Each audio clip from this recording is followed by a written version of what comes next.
the suffrage by Susan B. Anthony. Friends and fellow citizens, I stand before you tonight under indictment for the alleged crime of having voted at the last presidential election, without having a lawful right to the vote. It shall be my work this evening to prove to you that in such voting, I not only committed no crime, but instead simply exercised my citizens' rights guaranteed to me and all United States citizens by the national constitution, beyond the power of any state of the Union.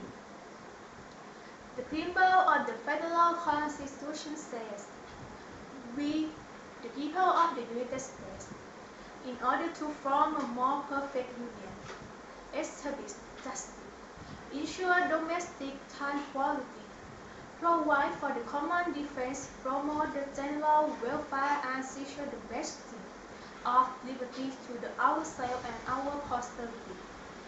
Do ordain and establish this Constitution for the United States of America." It was we, the people, not we, the white male citizens, not yet we, the male citizens, but we, the whole people, who form the Union, and before me, not to give the blessing of liberty, but to seize them, not to the half of ourselves and the half of our posterity, but to the whole people, women as well as men. And it is a daring mockery to talk to women of their enjoyment of the blessing of liberty, while they are denied the use of the only means of securing them, provided by the democratic Republican government, the ballot. For any state to make a second qualification that might ever result in the disfranchisement of one entire half of the people is to pass a bill of the attendant, or an ex post facto law, and is therefore a violation of the supreme law of the land. By the blessing of liberty are forever withheld from women and their female posterity. To them this government hath no just powers derived from the consent of the governed. To them this government is not a democracy, it is not a republic, it is an odious, absolute, and a hateful oligarchy of state.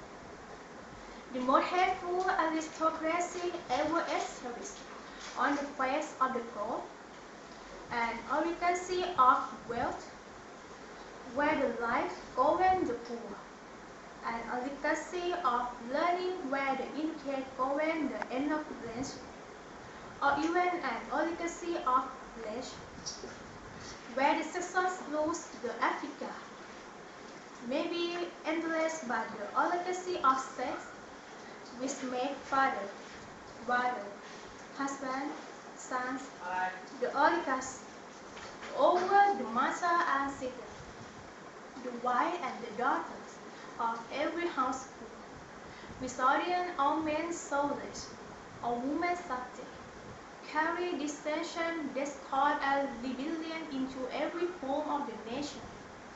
Western, Worcester, and Bulgaria all defy a citizen to be a person in the United States, entitled to vote and hold office.